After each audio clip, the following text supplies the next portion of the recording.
समजा एखाद्याचं लग्न फसवून झाले, जे आपण समजा लग्न करतो तर दोन्ही पार्टी एकमेकांना विचारतात, म्हणजे ॲज लाईक बायोडाटा किंवा बायोडाटात तर एकमेकांची माहिती देतात. मग कधी कधी लग्न झाल्यानंतर समजतं की अरे त्यांनी सांगितलेल्या बऱ्याचशा गोष्टी याच्यात नाहीच आहेत, किंवा शिक्षणाच्या बाबत असो किंवा नोकरीच्या बाबत असो. मग जेव्हा समजतं की अरे ह्यांनी जे सांगितलेलं होतं ती माहिती नाहीच आहे, किंवा ह्यांनी आपल्याला फसवून लग्न केलं आहे.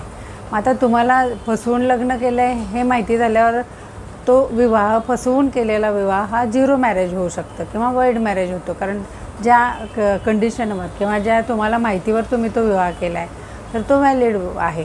परंतु जर ज्या पण तुम्हाला सांगितलेली माहिती जर खोटी असेल तर फसवून केलेला विवाह काय होईल, फ्री कन्सेंट नसेल, मग तो वाईड मॅरेज झालं किंवा झिरो मॅरेज झालं.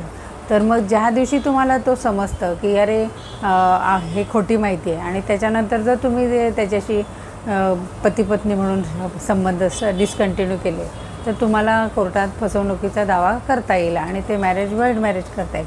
परंतु हे सगळं माहीत असताना जर तुम्ही त्याच्या पुढच्या पार्टीशी जर विवाहासारखे पती पत्नीचे संबंध कंटिन्यू ठेवले, म्हणजे याचा अर्थ काय झाला की तुम्हाला सगळं माहीत असताना तुमची फ्री कन्सेंट आहे, म्हणजे तो विवाह तुम्ही कंटिन्यू केलात आणि मग तुम्हाला त्याच्याविरुद्ध फसवणुकीचा दावा करता येणार नाही आणि तुमचं ते मॅरेज कंटिन्यू झालं असा अर्थ होईल.